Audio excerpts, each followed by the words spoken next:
House has become a very hot topic and hot spot for paranormal teams from all over the country.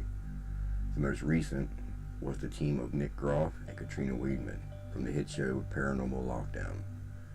If you're a fan of the series, you've more than likely saw the episode that was filmed at this location. They recorded everything from footsteps, demonic voices, children's voices, and clear liquid that seemingly appeared from nowhere. As for the history of the house, it dates back to the mid-1800s, with paranormal accounts dating back to the early 1900s. The original structure was built in the 1850s. In 1887, natural gas was discovered in the county, and over the next several years the city boomed and its population exploded. The current structure, which stands at 218 through 220 North Monroe Street in Hartford City, Indiana, was built in 1891 around the original smaller building. In 1892, the Berger family moved into the home. They were Belgian immigrants. John Berger and his wife Mary had 5 children. John took up employment at the Hartford City Glass Company. John became a very respected member of the community, and over the years he opened a tavern and joined organizations such as the Elks and the Rotary. In 1905, John was diagnosed with tuberculosis and was sent to Silver City, New Mexico. He was placed at the Sisters Hospital located there, but his case was considered hopeless by doctors and he died just 8 days after arriving. After his death, Mary Berger decided to rent out the upstairs portion of the home to the Myers family. There are indications through newspaper articles that this family may have had a role in the haunting at the Monroe House. On March 20th, 1907, the Hartford City Telegram printed an article regarding Mr. and Miss Myers, and the article reads, Ulysses G. Myers, the well-known bookkeeper and former paymaster at the Johnson factory, was Friday made the defendant in a divorce suit filed in the Circuit City Court by Mary Myers, who besides a divorce asked the custody of their 3 children, $500 in alimony, and $25 monthly for the support of the children.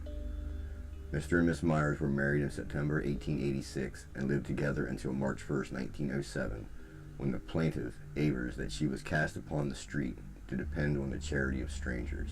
Her allegations in part are that the defendant has been guilty of cruel and inhumane treatment, that he possesses a violent and uncontrollable temper, and at various times becomes enraged without cause, and on March 11 drove her from the home, giving her no clothing other than that she was wearing, that she was obligated to seek shelter at the home of a neighbor, as it was late in the evening and she had no relative that she could call upon for assistance. That plaintiff is weak, frail, and in poor health and unable to perform hard labor, although she was compelled to do so, and then was not provided with suitable clothing. The family is comprised of 3 children, Earl, age 20, Edna, age 8, and Ernest, age 4.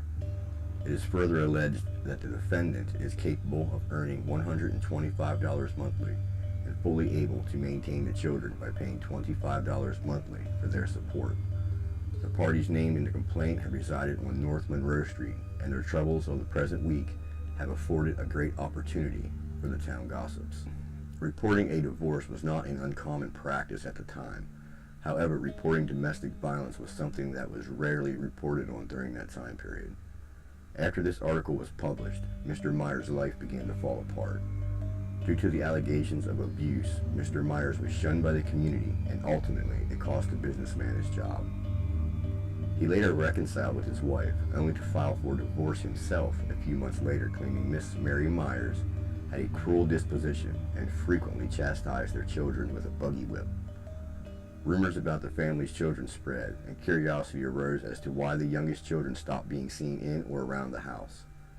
Mr. Myers later moved to Toledo, Ohio with his new wife, where he died in 1948. As for Miss Myers, no records of her or her 2 young children can be found after 1910. The only known surviving child was Earl, the Myers' oldest son, but what happened to the other 2? The Bergers and the Myers only lived in the house together for a short period of time.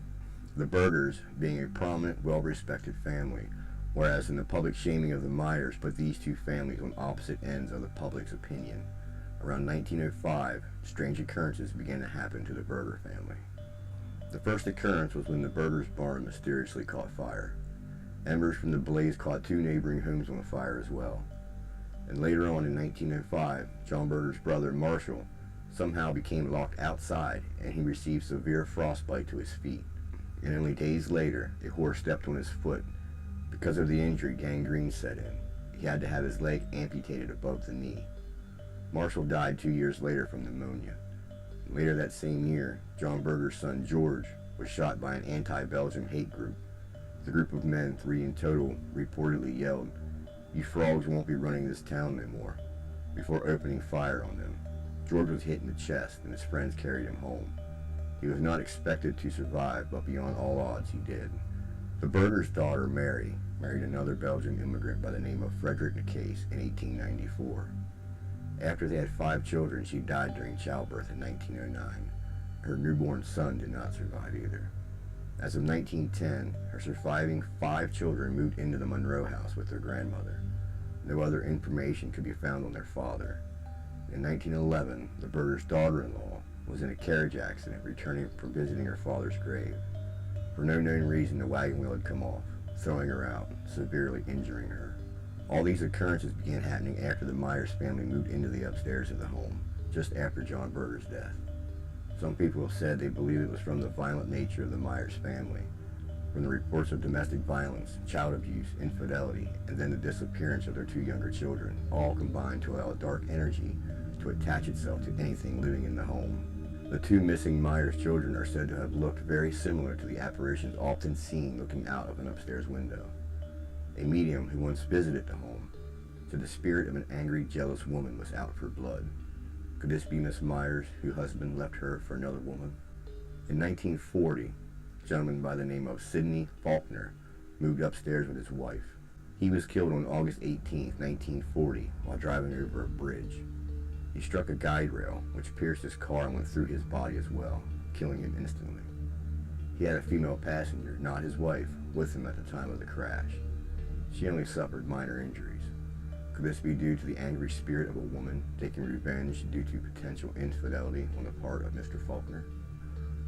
There is no evidence to back up any account of paranormal being related to any of the occurrences which happened in the home during its early years. People who have lived in the home don't stay there very long and report strange activity and seeing apparitions in the home. Recently, human remains were unearthed in a crawl space in the basement. I couldn't find too much information on this beyond it being under police investigation.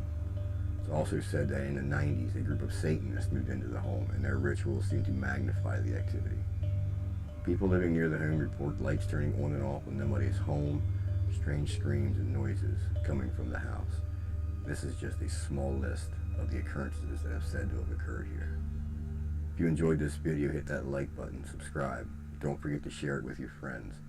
If you have a suggestion for a future video, please send it to docket360@gmail.com. And as always, have a good night.